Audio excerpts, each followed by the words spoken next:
예, 국회가 오늘 중소벤처기업부를 신설하는 내용의 정부조직법 개정안을 통과시켰습니다. 논란이 됐던 물관리를 환경부로 일원화하는 문제는 미뤄졌습니다. 두 분 모시고 자세한 얘기 나눠보겠습니다. 최창렬 용인대 교육대학원장, 김병민 경희대 격언교수 자리해 주셨습니다. 안녕하십니까? 안녕하세요. 네, 안녕하세요.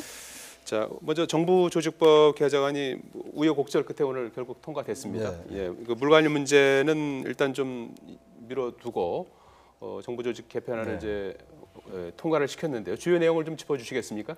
뭐 경호실, 대통령 경호실을 경호처로 예. 이제 차관급으로 개편을 했고요. 계속 나왔던 얘기인데 중소기업의 중요성 때문에 중소기업청을 개편해서 중소벤처기업부로 격상을 했고, 그리고 이제 미래부를 과학기술정보통신부로 바꿨어요. 예. 과거에 지난번 정권 때 방송위원회였잖아요. 그 전에 방송통신위원회.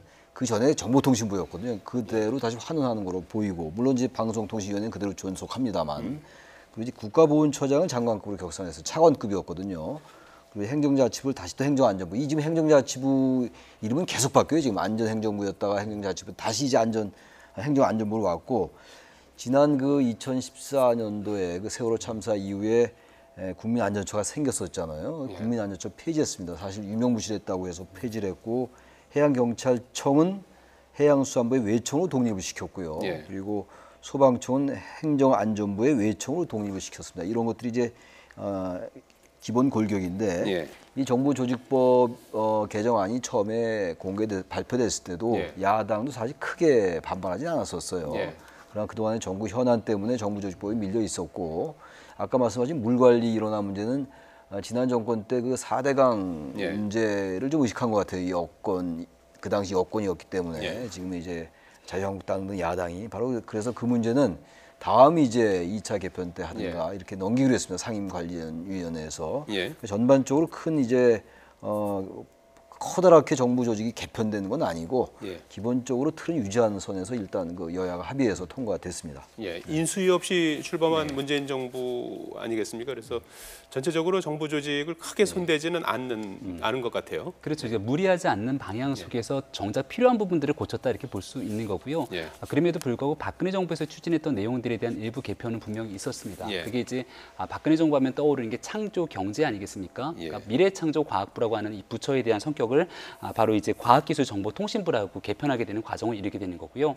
앞서 설명을 잘 해주셨지만 2014년도 세월호 참사가 있고 나서 이 국민안전처라고 하는 부처가 탄생하게 됩니다. 그러니까 이러한 정부 조직 개편 과정 속에 있었던 부분을 다시 이전으로 회귀하게 되는 모습들을 보게 되는데 특히 해경이라든지 그리고 소방청 같은 경우를 외청으로 독립시키는 문제들이 있는 부분들을 볼 수가 있는 거고요. 오늘 이제 중소벤처기업부가 새로 신설됐기 때문에 이 중소벤처기업부에서는 말 그대로 벤처기업이라든지 그 중소기업이라든지 소상공인에 대한 문제들을 본격적으로 다뤄야 되는데 얼마 전에 최저임금 인상 문제 때문에 결국은 소상공인 등에 대한 여러 가지 어려움들이 있지 않았습니까? 이런 데에 대한 지원 정책들을 또 총괄해야 되는 부처이기 때문에 여기에 대해서 새로 격상된 장관이 어떤 장관이 오는지에 대해서도 굉장히 좀 예의주시되는 대목인 것 같습니다. 자, 추경은 정부조직법은 일단 처리가 됐고요. 이제 추경이 문제 아니겠습니까? 이게 뭐 좀 장기화되는 게 아니냐는 우려가 나오는 것 같아요. 추경이 어제 오전까지만 해도 국민의당이 추경에 이제 협조하는 쪽으로 가닥이 잡혔었는데 오후에 이제 국민의당 입장을 좀 바꾼 것 같아요. 물론 이 부분에 대해서 지금 민주당의 김태년 정책의장과 김동철 국민의당 원내대표가 좀 옥신각신하는 부분이 있었어요. 그렇게 얘기한 적 없다라는 건데 어쨌든 김태년 정책의장 얘기는 그렇게 협조한다고 해놓고 왜 입장을 바꾸느냐. 그래서 뭐 김동철 정치 그렇게 하지 말아라 뭐 이런 얘기도 하고 그랬어요. 그러니까 어쨌든 지금 이 추경 문제는 공무원 직원 문제잖아요. 그 민주당에서 공무원 직원은 절대 양보할 수 없다라는 겁니다. 기본 이제 정권의 기본 방향이기도 하기 때문에. 그런데 이 소요 예산을 본 예산의 예비비 500억 원에서 하겠다라고 하면서 좀 양보를 하는 듯한 모습인데 처음에 국민의당이 그쪽에 좀 협조하는 것 같다가 이제 어쨌든 다시 원점으로 돌아왔어요 지금. 야당은 어쨌든 공무원 직원 자체가 안 된다라는 겁니다.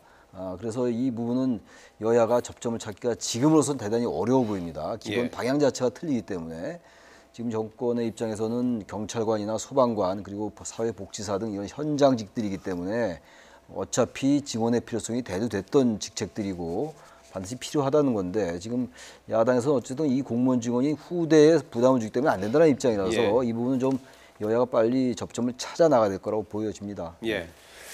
국민의당 김동철 원내대표가 이런 얘기를 했어요. 여당이 공무원 증원에 매달려서 11조 원 추경을 방치하고 있다, 이제 이런 비판을 했어요. 여나 야나 사실 저 공무원 증원 예산은 80억 원 아니겠습니까? 뭐 그렇죠. 얼마 안 되는 건데요. 그러니까 이 80억을 제외한 나머지 부분들에 대해서는 여야가 대동소이하게 어느 정도 합의를 이룬 겁니다. 예. 그러니까 애당초에 추가 경정 예산안이라고 하는 부분들은 긴급한 상황에 대해서 정부의 재정을 투입해 갖고서 문제를 해결하는 데 초점이 맞춰져 있는 것 아니겠습니까? 예. 이 80억 그 공무원 증원에 대한 일자리 문제라는 것들은 올해 당장 필요하기보다는 내년도 이후부터 이제 뽑아야 되는 공무원들에 대해서 필요한 아주 제반적인 일부 비용들을 볼 수 있는 건데 예. 여기에 대해서는 추경에 대한 법적 요건에 해당되지 않는다라는 게 야당의 일반적인 주장이기도 했고요. 예. 그리고 두 번째로 어저께 야3당 간사가 모여서 발표를 하기도 했지만 공무원들을 추가로 뽑게 되는 것, 그러니까 문재인 대통령의 주요 핵심 공약이긴 하지만 결국은 이 재정이라든지 법적 문제에서 국회 동의를 거쳐야 되는 방안으로밖에 볼 수 없는 건데 아직까지 이 문제에 대해서 충분한 논의가 검토되지 않았다. 그러니까 반드시 공무원을 증원시키는 예산들이 필요하다라면은 내년도 본 예산이 충분히 심의할 수 있는 내용이기 때문에 이 80억 문제를 덜어내고 나서 지금 현재 시급한 일자리 부분을 해결하기 위한 예산들을 통과시키는 것이 중요하지 않냐라는 게 지금 야당의 주장인 겁니다. 예. 근데 앞서 정부조직법 개편 같은 경우도 뜨겁게 논쟁이 됐던 부분이 이 그 물관리 일원화에 대한 문제였는데 결국 이 부분은 덜어내고 나서 정부조직법을 통과를 시켰거든요. 예. 따라서 아마 내일 오후에 이제 본회의를 열어갖고선 최종적으로 추경안을 통과시키겠다라는 입장을 갖고 있는 건데 예. 이 부분에서 아마 여당이 일정 부분 좀 양보하는 상태로서 내용을 정리하지 않을까 이런 전망들도 있는 것 같습니다. 예. 자, 국민의당 제보 조작 사건과 관련해서 검찰이 박지원 전 대표에 대해서 서면 조사 쪽으로 가닥을 잡았다고 해요. 이제 수사가 좀 막바지에 이르는 건가요? 어떻게 보십니까? 글쎄요, 박지원 전 그 당시 대표였으니까 지금 이제 5월 1일 날 이준서 전 최고위원과 통화한 거, 통화한 사실 때문에 그 지금 박 전 대표 얘기가 계속 나오고 있고 또 하나 문제는 어쨌든 이 문제가 기본적으로 김인원 그리고 김성호 전 의원 그 당시 이제 공명선거 추진단 부단장을 하고 수석 부단장을 하고 그랬었잖아요. 예. 근데 이 선 위에까지 있느냐 없느냐 문제예요. 그러니까 박지원 대표도 그렇고 만약에 이 선이 박지원 대표에게 이제 대면 조사가 될지 서면 조사가 될지 모르겠는데 그러면 나중에 참고인으로라도 안철수 전 대표에게도 조사가 갈 가능성도 전혀 배제할 수는 없을 것 같아요. 지금 검찰은 이준서 전 최고도 구속을 했고 지금 김인원 변호사라든지 지금 김성호 전 의원에게도 상당한 그 어떤 혐의를 두고 있는 것 같아요. 지금 여러 가지 정황상 그리고 이준서 전 최고위원도 계속 혐의를 부인해 왔는데 결국은 확정적 고의가 있다라고 봐서 적어도 그러니까 5월 5일 날 공개하고 나서 5월 7일 날 또 2차 기자회견을 했었잖아요. 대선 당시에 그때는 적어도 최소한도 조작임을 알았다고 보고 이제 구속을 했던 거거든요. 이준서 전 최고를. 그렇다면은 이 사항이 이제 윗선까지 분명히 어떤 상황 속에선가 검증에 대해서 부실 검증의 어떤 연관성 이 사실과 이 부분 때문에 박 전 대표에 대해서는 어찌 됐든 조사는 있을 것 같아요. 그것이 서면이 됐든 대면이 됐건 그러고 나서 이제 그 이상까지 갈지는 또 검찰이 그때 가서 판단하지 않을까 이렇게 생각이 됩니다. 예. 제보 조작 사건은 이제 뭐 막바지에 이르는 겁니까? 그렇게 볼 수 있고요. 어저께 이제 검찰이 7월달 말까지 수사를 좀 어느 정도 마무리지겠다는 얘기를 발표를 한 겁니다. 그러니까 이준서 전 최고위원이 현재 구속된 상태이기 때문에 여기 대해서 윗선에 대한 수사로 이어지게 된다면 결국 이용주 전 의원을 소환 조사하고 그리고 나서 박지원 전 대표 등으로까지 이어질 수 있는 건데 현재 검찰 입장은 박지원 전 대표에 대해서 서면 조사를 하겠다는 것 아니겠습니까? 그리고 어저께 이 문재인 대통령과 여야 대표들과의 회동에서 있었던 대통령의 발언에도 좀 주목할 필요가 있는데요. 선거 전 일은 다 있자라고 이제 이야기를 하지 않습니까? 결국 선거 전 일이라고 하는 거는 이 문준용에 대한 취업 특혜 의혹이라든지 이걸 통한 제보 조작 의혹 두 가지가 다 맞물려 있는 건데 이 내용을 가지고서는 회동이 끝나고 나서 박주선 비상대책위원장이 기자회견을 통해서 내용들을 공개하기 시작하거든요. 그 현재로서는 아마 이용주 전 의원에 대한 소환 조사가 어느 정도 선까지 이를 수 있는 거냐라는 부분들을 볼 수 있는 건데 이용주 전 의원에 대한 소환 조사가 아마 적정한 선에서 마무리가 된다라면은 아마 검찰의 조사는 아마 이 정도 선에서 7월 말에 마무리되지 않을까 이렇게 보이기도 합니다. 안철수 전 대표까지는 이제 그렇게 갈 것 같습니까? 왜냐하면 안철수 전 대표의 소환 조사까지 가기 위해선 명확한 혐의들이 있어야 되는데 박지원 전 대표에 대해서도 기본적인 서면 조사를 하겠다는 건 통화 내역에 대한 일부 기록이기 때문에 그걸 확인하지 않을 수 없는 거거든요. 안철수 전 대표 같은 경우는 여기에 대해서 명확하게 현재까지 나와 있는 상태로서의 확증된 내용들이 없기 때문에 아마 빠르게 좀 정리가 되는 수습으로 가는 것 같습니다. 오늘 오후에 충북도의원 그 충북에 큰 물난리가 났는데도 이제 외유를 떠났던 의원들 4명 가운데 2명이 조기에 귀국하지 않았습니까? 뭐 여야 할 것 없이 지금 징계하겠다는 그런 입장인 거죠? 당연히 징계해야죠. 예. 징계가 아니라 사실상 의원직 사퇴해야 됩니다. 도의원직. 지금 이 물난리라는 게 그냥 일상적인 홍수도 아니고 예.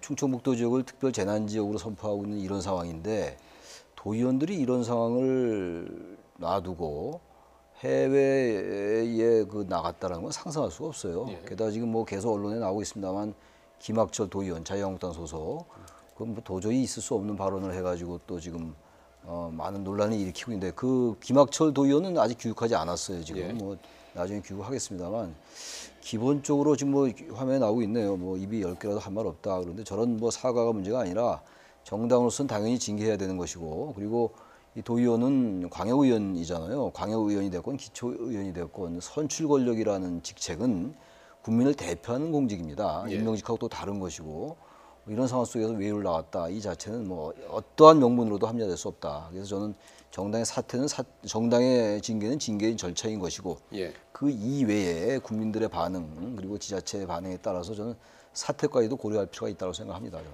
예.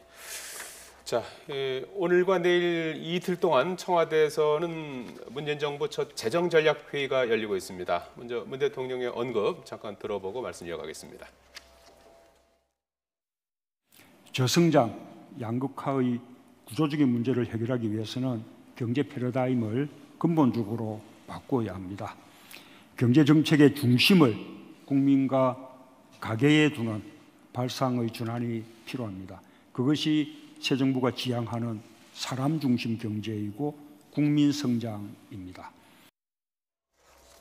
예, 재정 전략 회의 어제 이제 100대 과제를 발표한 데 이어서 이를 이제 뒷받침하기 위한 재정 정책 방향을 어떻게 할지 예산을 어디에 어떻게 쓸지 이런 걸 이제 논의하는 자리라고 봐야 되죠. 그렇죠. 전체적인 방향을 설정하고 뭐 원칙을 정립하는 그런 자리라고 볼 수 있는 건데 예. 오늘 크게 세 가지를 얘기한 것 같습니다. 예. 사람 중심 재정, 포용과 균형 재정, 그리고 참여롭고 투명한 재정을 얘기했는데요. 예. 문재인 정부가 얘기하고 있는 건 소득 주도 성장이 핵심 아젠다이기 때문에 이런 이야기를 하게 되는 거죠. 좋은 일자리를 만들어야 가계의 소득들이 증대하게 되는 거고요. 그 증대된 소득으로 인해서 결국은 내수가 활성화가 될 것이고 그럼 자연스럽게 경제 성장에 따라서 좋은 일자리가 창출되는 선순환 구조를 이룰 거다라는 얘기를 하게 되는 건데 예. 이러한 소득 주도 성장을 위해서 정부의 재정 정책이 어떻게 운영돼야 될지를 얘기하고 있는 겁니다. 그러기 위해서는 사실 반드시 따라야 되는 게 큰 정부의 문제냐 작은 정부의 문제냐를 고민하지 않을 수가 없는 거거든요. 예. 그러니까 지난 이제 이명박 박근혜 정부 같은 경우는 보수적인 정당이다 보니까 정부의 역할을 최소화하면서 작은 정부에 좀 방점을 찍었던 반면에 이제 문재인 정부 같은 경우는 이렇게 가계 소득을 증대시키고 좋은 일자리, 특히 공공 일자리 얘기하고 있기 때문에 정부의 역할을 훨씬 더 강조하면서 더 많은 재정을 투입할 수밖에 없고 아직까지는 논의가 좀 되고 있지 않는 상황이긴 합니다만 논쟁이 있습니다만 결국은 얼마나 더 많은 세수를 걷어가고선 그 세수를 써야 되는지에 대한 결국은 이 증세에 대한 문제까지도 향후 거론될 수밖에 없는 그런 상황인 것 같습니다. 예. 어제 발표한 100대 과제와 관련해서는 오늘 야당에서 또 비판의 목소리도 좀 네. 나왔는데요. 그거 좀 듣고 말씀 나눠보도록 하겠습니다. 총 485건의 법률을 제정이나 개정해야 된다는 것이 지금 100대 과제의 숙제라고 보고 있습니다. 재원에 대해서는 재원 무대책 발표가 아닌가 이런 걱정을 하게 됩니다. 그런 일방 통행식 국정 운영으로 목표 달성이 가능할 것인지 의문을 갖게 합니다. 지금까지 정부 여당은 여론 지도만 믿고 독선과 독주를 해왔습니다. 예, 새 정부의 경제 정책이 네. 이제 100대 과제를 통해서 이제 드러났고요. 패러다임의 변화라는 이제 표현이 이제 맞을 정도로 상당히 큰 이제 변화를 예고하고 있는 그런 상황이고 일각에서는 또 이제 우려하는 목소리도 나오는 것 같아요. 이제 기본적인 방향은 이른바 이제 트리클 다운 이펙트라고 그래가지고 예. 낙수 효과라고 그러잖아요. 이제 예. 대기업이 성장하면 그 이제 효과가 중소기업에게 미쳐서 결국 이제 전체적으로 소득이 높아진다는 얘기인데 그게 잘 안 됐다라는 거란 말이에요. 예, 지난 과거의 정권 정부에서는 때. 좀 그런 걸 했죠. 낙수 효과가 사실 뭐 거의 의미가 없었죠. 예. 그리고 법인세 문제도 마찬가지였고. 근데 이번에 이제 분수 효과라고 그래가지고 약간 트리클 다운인데 트리클 업 그래가지고 밑에서부터 아까 우리 김 교수가 얘기한 그 이제 소득 주도 성장이에요. 분수 밑으로 효과, 분수 뭐 효과라고 얘기죠. 해요. 예. 트리클 업이라고 그러는데 하여튼 그게 기본 방향입니다 지금. 근데 문제는 지금 야당이 비판하고 있는 것처럼 재원의 문제예요. 근데 재원이 전혀 무대책이라고 지금 정우택 원내대표가 얘기했는데 저는 무대책이라고 보지는 않고 예.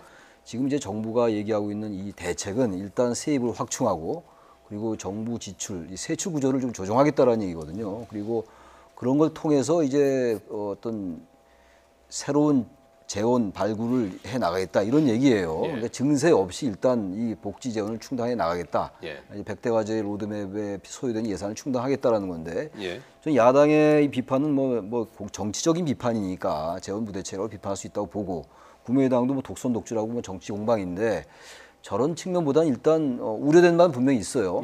세입 확충이라는 게 어떤 경제가 계속 좋아야지만 세입이 확충되는 거 아니겠어요? 세입 확충도 그렇고 이 지금 기본적으로 세출 구조 조정이 얼마나 가능하겠는가? 지난 박근혜 정권 때 지하 경제를 양성화해서 복지 재원을 충당하겠다라고 얘기해서 어쨌든 지금의 여권이 당시 야당일 때 비판을 많이 해왔잖아요. 근데 지금도 사실 맥락은 비슷하다고 봅니다. 그러나 어느 정권이나 이 세금을 증세한다는 게 쉽지 않아요. 소득세가 됐건 법인세가 됐건. 그래서 바로 이제 김부겸 행정부 장관이 그 문제를 이제 정면으로 거론을 했잖아요, 오늘. 그러니까 그런 점은 여권에서도 김동연 부총리가 민감한 문제라고 얘기를 했어요.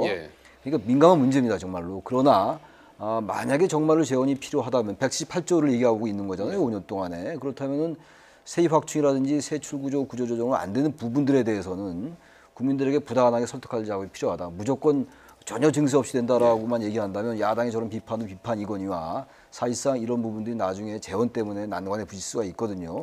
그런 부분에 대해서는 보다 면밀하게 검토해서 정권의 입장에서 그리고 정부 여당, 여권에서 국민들에게 설득할 그런 필요성이 있지 않는가라고 보여집니다. 뭐 새 정부의 정말 금과 옥조와 같은 과제들 아니겠습니까? 그런데 이제 100대 과제 중에 91가지가 이제 법적 뒷받침이 좀 따라야 되는 그런 거라고 하는데 어떻게 보십니까? 좀 야당의 참여가 좀 따라줘야 되는 그런 상황 아니겠습니까? 그렇죠. 지금 현재 정부 여당이라고 할 수 있는 더불어민주당이 갖고 있는 의석수가 120석이지 않습니까? 지금 국정과제 100가지에 대해서 굉장히 많은 국민들의 고민들을 좀 담아내서 발표한 측면들이 있습니다만 그중에서 좀 굉장히 개혁적인 의제들도 상당히 보이거든요. 그 개혁적인 의제들이라는 건 쉽게 말해서 야당, 소위 말하는 과거의 보수 야당이라고 볼 수 있던 자유한국당과 바른정당이 반대할 수밖에 없는 또 개혁적인 아젠다들이 있기 때문에 이런 부분들을 설득해서 끌고 가기 위해서는 국회 입법과정 통과가 굉장히 절실할 겁니다. 그리고 복지 재정이라든지 이런 측면에서는 또 국회의 재정적인 그 과정들을 통과해야 되기 때문에 굉장히 좋은 목표를 설정했음에도 불구하고 그것들을 현실에 구현하기 위해서는 국회 협조가 필수적이다 이렇게 볼 수밖에 없기 때문에 결국 국회와의 협조를 얻어내기 위해서 100대 국정 그 과제들에 대해서 나름대로의 방향을 조금 톤 다운시키는 방법이 있을 거고요. 그게 아니라면은 현재로서는 여러 가지 협조를 얻어낼 수 있는 방법 중에 마흔석인 국민의당과의 협조를 얻어내기 위해서 뭐 정계 개편 등 여러 가지 가능성들을 또 고민할 수 있는 그런 상황이 아닐까라는 생각도 듭니다.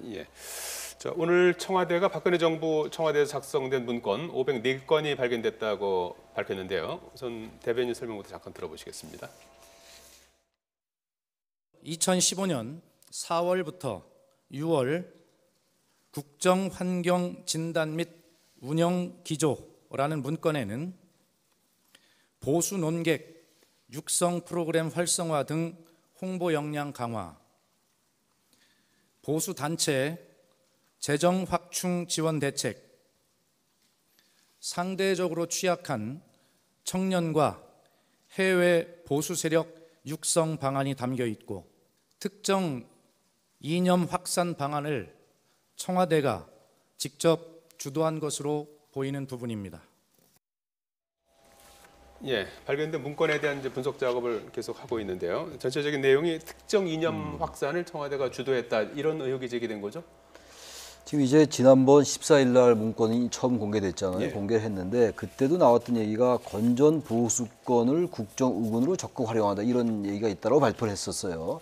저는 같은 맥락이라고 보는데 오늘도 국정 환경 진단 및 운영 기조 이런 이제 문건 제목하에 보수 농객의 육성 프로그램을 활성화한다 이런 얘기도 있고 보수 단체에 대한 재정 확충 지원 대책 이런 얘기가 있어요. 그러니까 전반적으로 사실 이 부분을 이제 발표를 안 하려 하다가 발표를 했어요. 청와대가 공개를 했는데 이거 지난 정권 때 사실 그 상시적으로 이루어진 것 같아요. 지금 이 문건의 내용으로 볼 때 이런 부분들은 이것을 왜 공개했냐라고 얘기할 것이 아니라 보다 본질적으로 잘못된 것을 일단 고쳐야 되는 것이기 때문에 야당도 이런 부분들에 대해서 본질적인 문제를 고민할 필요가 있다. 그리고 자신들이 집권 세력이었을 때 나왔던 얘기들이니까 일단 여기에 대해서 반성부터 하고 난 다음에 그 다음에 문건 공개의 어떤 잘잘못을 따질 필요가 있다고 생각을 합니다.